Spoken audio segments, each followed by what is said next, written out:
الحمد لله رب العالمين، والصلاة والسلام على سيد المرسلين وعلى آله وأصحابه أجمعين، ما بعد. فأعوذ بالله من الشيطان الرجيم. بسم الله الرحمن الرحيم. قال الله تبارك وتعالى في القرآن: قل بفضل الله وبرحمته فبذلك فليفرحوا. صدق الله العظيم وصدق رسوله النبي الكريم.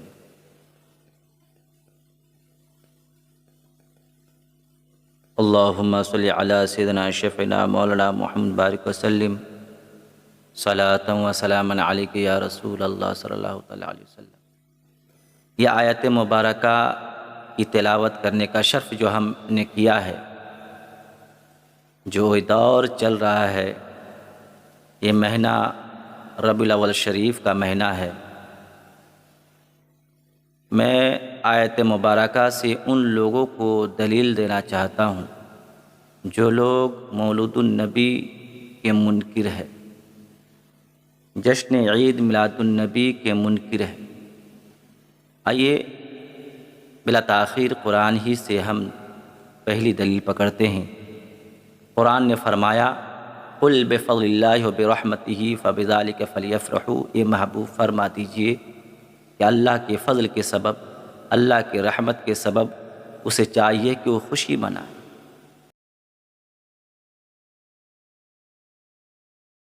دو چیزوں کے سبب سے اللہ تبارک و تعالیٰ نے خوشی منانے کا آرڈر دیا، حکم دیا. ایک اللہ کا فضل اور ایک اللہ کی رحمت. اللہ کا فضل، اللہ کی رحمت کے ذریعے سے جو خوشی منانے کے حکم دیا گیا ہے. اللہ کا فضل کیا ہے، اللہ کی رحمت کیا ہے، قرآن میں جو بیان ہوا.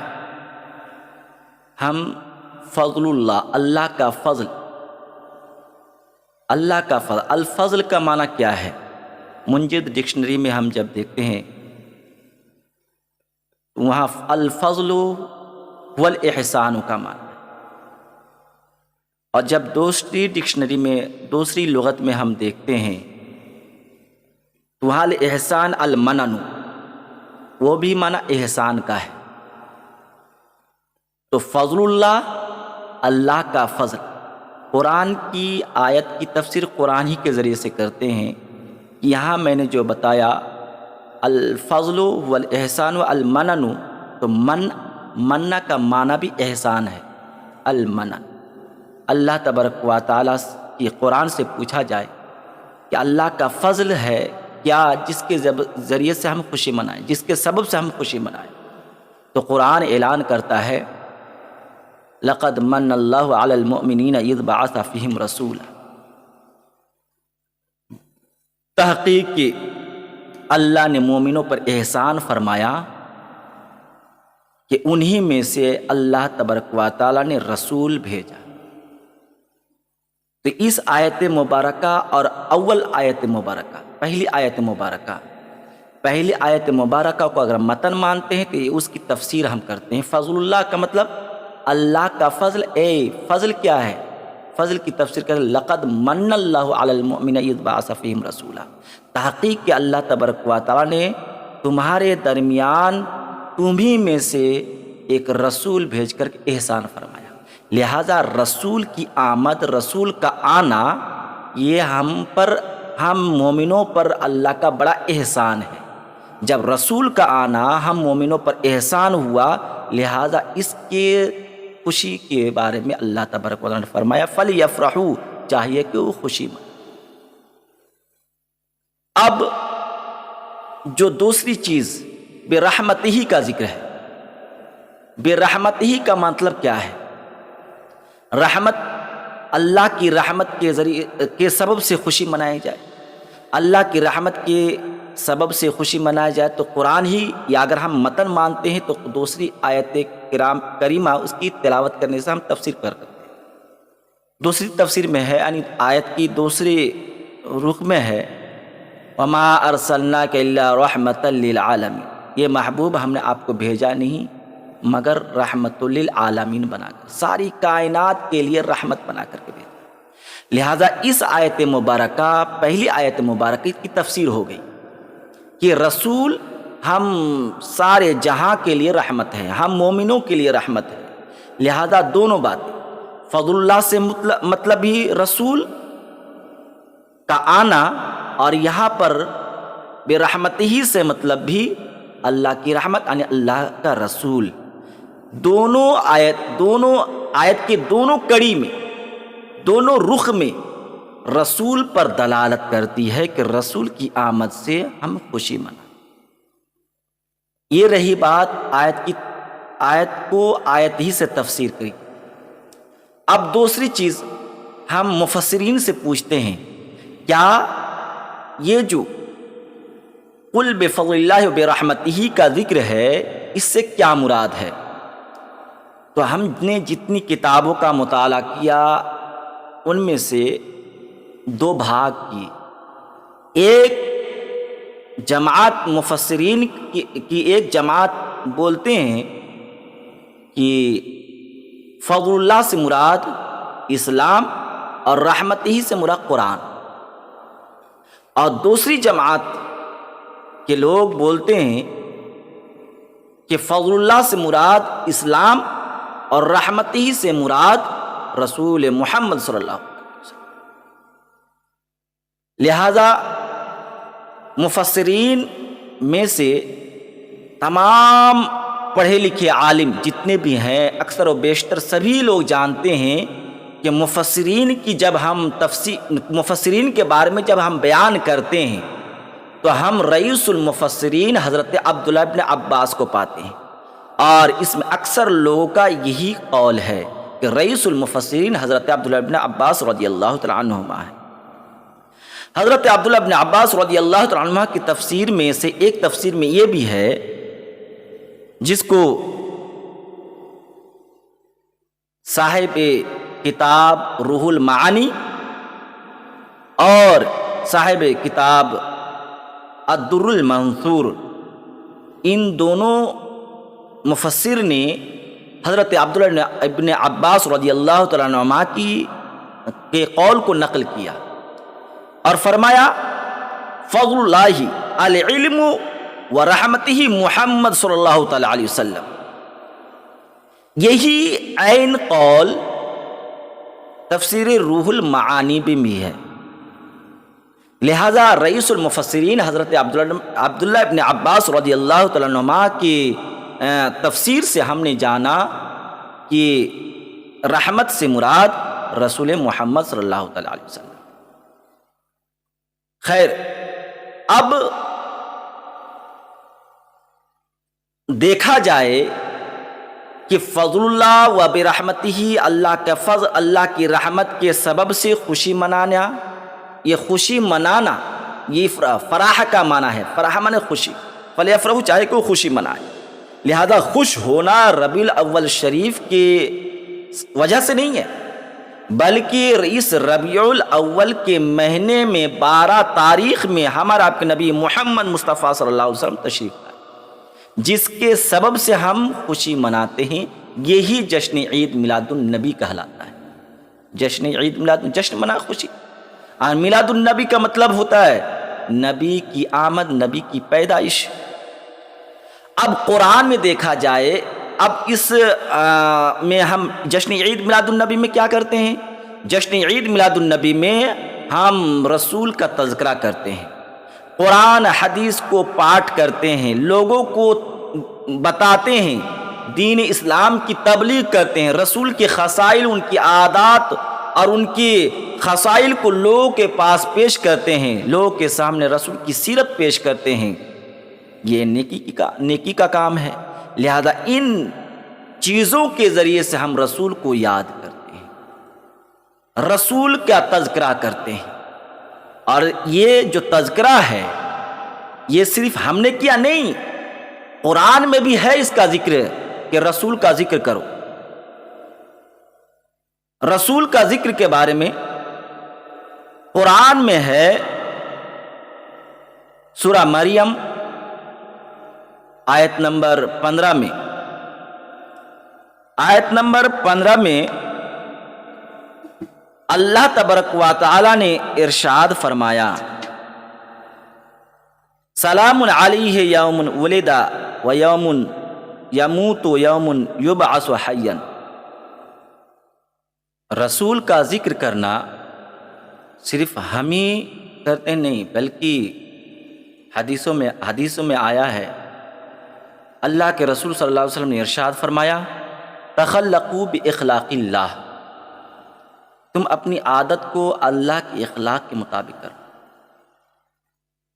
تو اللہ تبارک و تعالیٰ نے سورہ مریم آیت نمبر 15 میں ارشاد فرمایا، سلام علیہ یوم ولد و یوم یموت و یوم یبعث حیا۔ حضرت عیسیٰ پر سلامتی ہو جس دن وہ پیدا ہوئے، جس دن وہ انتقال کیے، جس دن وہ دوبارہ اٹھائے۔ تو اس آیت مبارک میں سلام علیہ یوم ولد، جس دن حضرت عیسیٰ پیدا ہوئے اس دن سلام، اس دن پر سلام، حضرت عیسیٰ پر سلام۔ تو سلام پیش کرنا حضرت عیسیٰ پر، چونکہ وہ اللہ کے پیغمبر تھے، اللہ کے نبی، اللہ کے رسول تھے، اس لیے اللہ نے ان پر سلام بھیجا۔ ہمارے آپ کے نبی محمد مصطفیٰ صلی اللہ علیہ وسلم پر بھی اللہ نے جو ہے سلام بھیجا، صلو علیہ وسلم تسلیما۔ تو یہ اللہ کی طرف سے، یہ ہم اللہ کے اخلاق اللہ کے اخلاق کے مطابق اپنی زندگی کو کر لو، تو اللہ تبارک و تعالیٰ کا ہی طریقہ رہا کہ جب اللہ تبارک و تعالیٰ حضرت عیسیٰ پر سلام بھیجتے ہیں، ایسے ہی یوں تو ہر دن رسول صلی اللہ علیہ وسلم پر سلام پیش کرتے ہیں، مگر خاص طور پر رسول کے تذکرہ یہ 12 ربیع الاول شریف اور جشن عید میلاد النبی میں کرتے ہیں، سلام پیش کرتے ہیں۔ ان کی پیدائش کے وقت رسول پر کروڑوں اربوں سلام پیش کرتے ہیں۔ یہ اللہ تبارک و تعالیٰ ہی کا دیا ہوا طریقہ ہے۔ تو بران اسلام، حدیث میں بھی میں نے قرآن، تفسیر، پھر قرآن، پھر حدیث میں آپ نے بارہا مقرروں سے سنا ہوگا کہ رسول صلی اللہ علیہ وسلم کی پیدائش کی خوشی میں ابو لہب جیسا کٹر کافر، اس وقت تو کفر سمجھ میں نہیں آیا، وہ جس وقت رسول صلی اللہ علیہ وسلم پیدا ہوئے، ان کی پیدائش کی خوشی میں ابو لہب نے کیا کیا تھا؟ صہیبہ بانی کو آزاد کیا۔ جب رسول صلی اللہ علیہ وسلم اعلان نبوت کیے تو ابو لہب اب انکار کیا، اب وہ کافر ہو گیا۔ رسول صلی اللہ علیہ وسلم نے بارہا ابو لہب کو دعوت اسلام دیا، مگر اس نے قبول نہیں کیا، کفر کی حالت میں وہ لعین مر گیا۔ ابو لہب کے بھائیوں میں سے کسی روایت میں حضرت عباس، کسی روایت میں کوئی، کہ ان کے ابو لہب کے بھائی نے ابو لہب کو خواب میں دیکھا تو پوچھا کہ تمہاری حالت کیسی ہے؟ تو انہوں نے کہا کہ بہت بری حالت، بہت تکلیف میں ہوں، بہت زیادہ عذاب میں ہوں۔ لیکن ایک دن جب سوموار کا دن آتا ہے تو جس انگلی کے اشارے سے میں نے صہیبہ لونڈی کو آزاد کیا تھا اس کو چوس کے میں راحت پاتا ہوں۔ یہ حدیث آپ نے بارہا سنا ہے اور یہ صحیح بھی ہے۔ تو یہاں پر محل نظر یہ ہے کہ ابو لہب جیسا انسان اگر رسول صلی اللہ علیہ وسلم کی پیدائش کی خوشی میں صہیبہ بانی کو آزاد کر دے تو وہ ہمیشہ جہنم میں جلنے والا انسان کچھ راحت پاتا ہے۔ رسول صلی اللہ علیہ وسلم کی پیدائش کی خوشی منانے میں تو ہم تو عاشق رسول ہیں، ہم تو فدائے رسول ہیں، ہم تو رسول کے چاہنے والے، ان پر ایمان رکھنے والے، ان کے قدم پہ ہم قربان ہونے والے ہیں، تو ضرور ہم بھی رسول صلی اللہ علیہ وسلم کی اس محبت میں، خوشی منانے میں یقیناً راحت محسوس کریں گے، اور اللہ تبارک و تعالی ہم سے راضی ہو انشاءاللہ۔ رسول صلی اللہ تعالی علیہ وسلم، ایک اور حدیث میں ہے کہ رسول صلی اللہ تعالی علیہ وسلم سوموار کے دن روزہ رکھتے تھے۔ تو رسول صلی اللہ علیہ وسلم سوموار کے دن روزہ رکھے، پوچھا صحابہ کرام نے، یا رسول اللہ روزہ کیوں رکھ رہے ہیں؟ آپ صلی اللہ علیہ وسلم نے ارشاد فرمایا ہے کہ ہم اس دن پیدا ہوئے تھے، اس لیے ہم نے روزہ رکھا ہے۔ تو رسول صلی اللہ علیہ وسلم اپنی پیدائش کے لیے، ان کی پیدائش کی خوشی میں انہوں نے کیا کیا؟ روزہ رکھا۔ روزہ رکھنا اپنی پیدائش کو یاد کرنا ہے، تو رسول صلی اللہ علیہ وسلم نے اس دن کو یاد کر کے روزہ رکھا۔ جب رسول صلی اللہ علیہ وسلم اپنی پیدائش کو یاد کر رہے ہیں تو ہم نہ کیوں غلامان مصطفیٰ رسول کی پیدائش کی خوشی منائیں؟ اور قرآن خود اعلان فرما رہا ہے، قل بفضل اللہ وبرحمتہ فبذلک فلیفرحوا، اللہ کا فضل یعنی رسول صلی اللہ علیہ وسلم، اللہ کی رحمت یعنی رسول صلی اللہ علیہ وسلم کی پیدائش اور ان کی آمد کی خوشی تم مناؤ۔ اب رسول صلی اللہ علیہ وسلم کا فضل ہونا، ہم پر احسان، اللہ کا بڑا احسان ہے کہ اللہ نے ہم پر رسول بھیجا، ہمارے پاس رسول بھیجا، ہم دنیا والوں کے پاس رسول بھیجا۔ یہ اللہ کی بڑی نعمت ہے، جن کے صدقے میں ہم سب کو ایمان جیسی دولت ملی ہے، ہمیں جنت جانے کا ایک سرٹیفکیٹ ملا ہے، ورنہ ہم سب جہنمی ہوتے، ہمیشہ کے لیے جہنم میں جلتے۔ یہ اللہ کا بڑا فضل ہے کہ اللہ نے رسول کے ذریعے سے ہمیں جہنم سے نکال کر کے جنت میں داخل فرمایا، جنتی راستے پہ داخل فرمایا۔ یہ بڑا احسان ہوا، اسی لیے قرآن نے کہا لقد من اللہ علی المؤمنین اذ بعث فیہم رسولا، تحقیق کے مومنوں پر اللہ نے احسان فرمایا کہ انہی میں سے رسول بھیجا۔ اب جب اللہ کی طرف سے ہم پر نعمت ہیں تو ہم اس نعمت کا چرچا کیوں نہ کریں؟ اب قرآن میں دیکھتے ہیں، قرآن شریف میں اللہ تبارک و تعالی نے ارشاد فرمایا وَأَمَّا بِنِعْمَةِ رَبِّكَ فَحَدِّثْ، یہ محبوب اللہ نے جو آپ کو نعمت دی ہے اس کا چرچا کریں، اس کا تذکرہ کریں، اس کو لوگوں میں بولیں۔ تو رسول صلی اللہ علیہ وسلم پر اللہ کی نعمت کیا ہے؟ اللہ کی طرف سے رسول پر رسول ہونا نعمت ہے، نبی ہونا نعمت ہے۔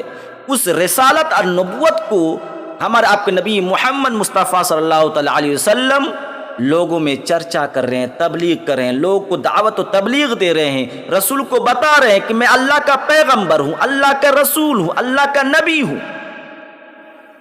یہ اللہ کے حکم کے مطابق رسول صلی اللہ علیہ وسلم نے پرچار کیا۔ اللہ کی نعمت ہے رسول پر، رسول نے اس نعمت کا پرچار کیا۔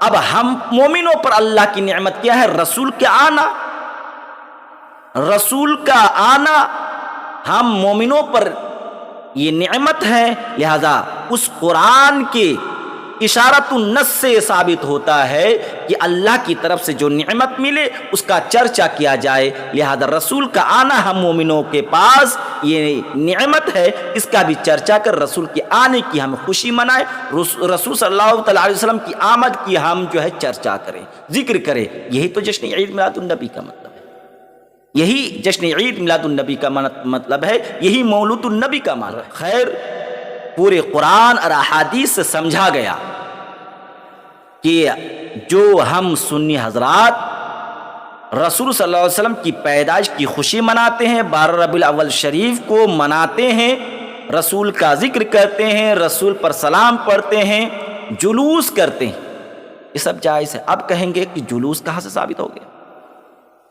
جلوس کہاں سے ثابت ہو گیا؟ چلیے، ہمارے بڑے عالم حضرت جلال الدین سیوطی علیہ رحمت رضوان اپنی کتاب تاریخ الخلفاء میں ارشاد فرماتے ہیں، لکھتے ہیں، نقل کرتے ہیں کہ جب مکہ شریف میں ایک ایک کر کے لوگ اسلام قبول کر رہے تھے اس اسلام قبول کرنے میں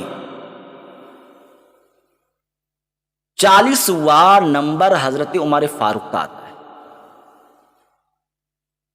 حضرت عمر فاروق رضی اللہ تعالی عنہ جب اسلام قبول کر لی، اتنی خوشی ہوئی لوگوں میں، مسلمانوں میں، کہ ان کی خوشی کے مارے میں زوردار نعرہ لگایا۔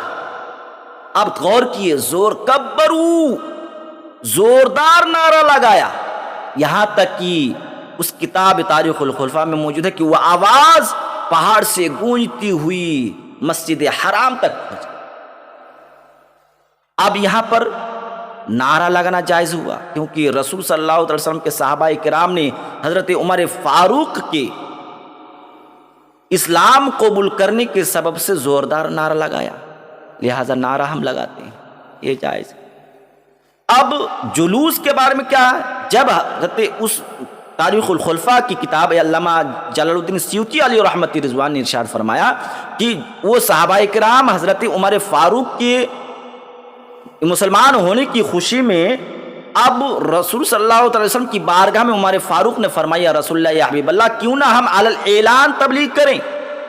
حضرت امیر حمزہ، حضرت عمر فاروق جو ہے نکل پڑے، 2 لائن ہو گئی، 2 قطار بن گیا، ایک قطار کے سامنے حضرت امیر حمزہ اور دوسرے قطار کے سامنے حضرت عمر فاروق، 2 لائن ہو کر، 2 قطار ہو کر کے پہاڑی علاقہ سے مسجد حرام تک لائن لگا کر کے نعرہ لگا لے، جو لائن لگا کے چلنا، حضرت عمر فاروق کی اسلام کی خوشی میں مسلمانوں کو ایک فتح مل گئی، ایک جیت مل گئی، لوگ مسلمانوں کے درمیان خوشی کی لہر دوڑ گئی۔ اس خوشی کی وجہ سے انہوں نے قطار بن کر جلوس نکالا، لہذا یہ جو امیر حمزہ ایک لائن کے سامنے، حضرت عمر فاروق ایک لائن کے سامنے 2 قطار ہو کر کے جلوس نکالے حضرت عمر کے اسلام قبول کرنے کے سبب، اسی طریقے سے ہم جلوس نکالتے ہیں رسول صلی اللہ علیہ وسلم کی آمد کی خوشی میں، جلوس۔ خیر، جلوس بھی رسول صلی اللہ علیہ وسلم کے صحابہ کرام کی سنت ہے۔ اب کہیں گے یا رسول اللہ کہاں سے آیا، یا رسول اللہ کہاں سے آیا؟ چلو حدیث میں دیکھتے ہیں، رسول صلی اللہ علیہ وسلم، یہ مسلم شریف کتاب الزہد میں حدیث نمبر 2009 میں موجود ہے، جب رسول صلی اللہ علیہ وسلم ہجرت کر کے مکہ شریف سے مدینہ گئے، فصعد الرجال والنساء فوق البيت وتفرق الغلمان والخدم فی الطرق ینادون یا محمد یا رسول اللہ، یا محمد یا رسول اللہ۔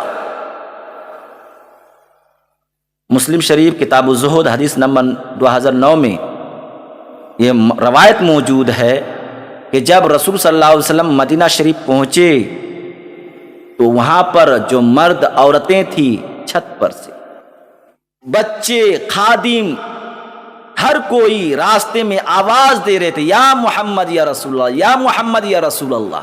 تو آواز دینا رسول کو یا محمد یا رسول اللہ، جب وہ عاشق رسول صلی اللہ علیہ وسلم کو آواز دے رہے ہیں، پکار رہے ہیں، نعرہ لگا رہے ہیں، یا محمد یا رسول اللہ، یا محمد یا رسول اللہ، تو رسول صلی اللہ علیہ وسلم کی موجودگی میں وہ یا محمد یا رسول اللہ کرے، تو ہم بھی رسول صلی اللہ علیہ وسلم کے عاشق چاہنے والے ہیں، ہم بھی یا محمد یا رسول اللہ لگاتے ہیں، یہ نعرہ تکبیر، نعرہ رسالت، یا رسول اللہ کہتے ہیں۔ یہ اب ایک سوال پیدا ہوتا ہے کہ وہ تو رسول صلی اللہ علیہ وسلم کو دیکھ رہے تھے، یا محمد یا رسول اللہ کہہ رہے تھے، ہم تو نہیں دیکھ رہے ہیں، یا محمد یا رسول اللہ کہے۔ اچھا، اس کی بھی ثبوت ہے، حضرت عبداللہ بن عمر رضی اللہ عنہ راستے سے جا رہے تھے، رسول صلی اللہ علیہ وسلم کے انتقال سے کچھ سال بعد راستے سے جا رہے تھے، حضرت عبداللہ کے پاؤں میں کانٹا چبھ گیا، اس تکلیف میں کیا بتائے، یا محمد، جبکہ رسول صلی اللہ علیہ وسلم پردہ کر چکے تھے، یا محمدہ کا لفظ حضرت عبداللہ فرما رہے ہیں، یا مطلب کیا ہوا کہ کہ رسول کے وفات کے بعد بھی رسول کو پکارنا جائز ہے، صحیح ہے صحابہ کرام کی سنت۔ رسول صلی اللہ علیہ وسلم کو پکار رہے، یا محمد کہنا یہ صحابہ کرام کی سنت ہے، یا رسول اللہ کہنا صحابہ کرام کی سنت ہے۔ خیر، یہ تمام چیزیں جو قرآن و حدیث کے موافق ہے وہ ہم سنی حضرات جو کر رہے ہیں، یہ اللہ کا لاکھ لاکھ فضل ہے کہ ہم قرآن و حدیث کے موافق زندگی بسر کرتے ہیں، اور قرآن و حدیث کے مطابق ہم یہ جلسہ میلاد اور جشن عید میلاد النبی کا پروگرام چلاتے ہیں۔ انشاءاللہ تبارک و تعالی ہر سنی آدمی، ہر سنی شخص مرتے دم تک ایسا کرتے رہے گا۔ اللہ سب کو توفیق دے، رسول کی محبت میں قربان ہونے کی۔ تمام بیانات جو میں نے دیا یہ تمام دلائل کے ساتھ موجود آن ریکارڈ ہے۔ اللہ تبارک و تعالی ہم سنی حضرات کو سنیت پر قائم قرآن و حدیث کے مطابق زندگی بسر کرنے کی توفیق دے، آمین یا رب العالمین۔ السلام علیکم ورحمۃ اللہ وبرکاتہ۔